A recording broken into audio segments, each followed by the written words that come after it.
Des bénévoles. Une bière authentique. Autre série consacrée à quelques spécialités culinaires glanées dans le département de l'Aisne.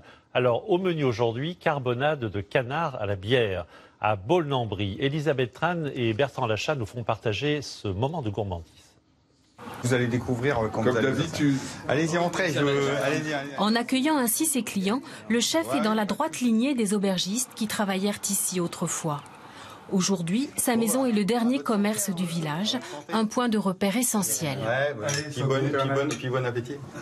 Moi j'habite un peu plus loin dans le village, donc voilà, c'est chez moi ici. Le four à bois fonctionne encore à plein pour la plus grande joie des habitués.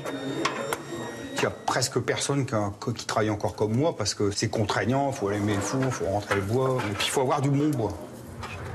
Le chef a repris le restaurant il y a 25 ans, mais il a toujours cuisiné, aussi loin que remonte sa mémoire.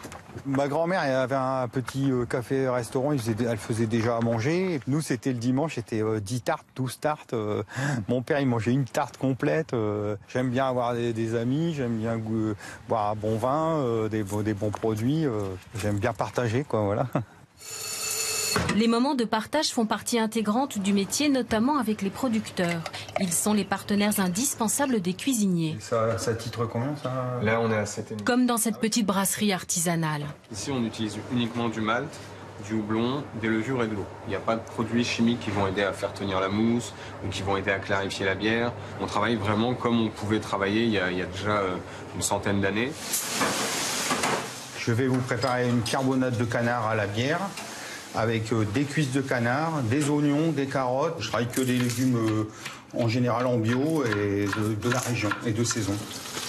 Faire cuire les cuisses de canard dans un mélange d'huile de tournesol et de beurre doux. Ajouter les légumes, assaisonner et singer avec un peu de farine. Ça, c'est un petit secret parce que quand on met une bière brune qui est un peu amère, on va rajouter un peu de pain d'épices comme ça. Ça va casser un peu l'amertume de la bière.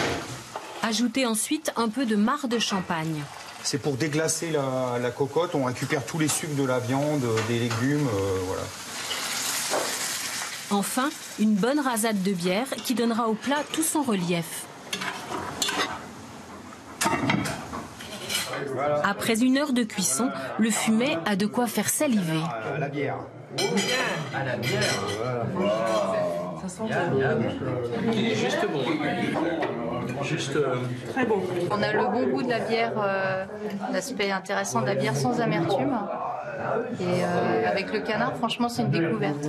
Pour les amateurs de belle viande, une irrésistible côte de bœuf. Là, il y a de l'acacia, du chêne, qui donne quand même un goût très spécifique à la viande après. Hein. Le goût du bois, ça donne déjà tout son charme. Voilà. Allez, à point.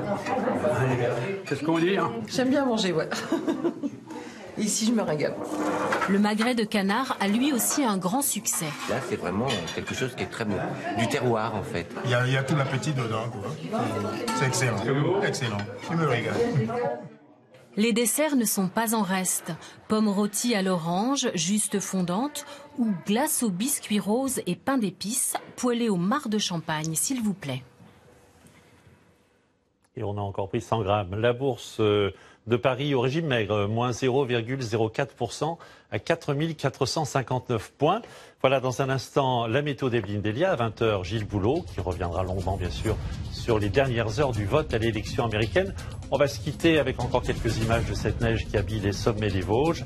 Et puis demain, c'est Jean-Pierre Pernaut qui vous donnera, je l'espère, le nom du prochain président américain. En ce qui nous concerne, on se retrouve bientôt. Bon après-midi.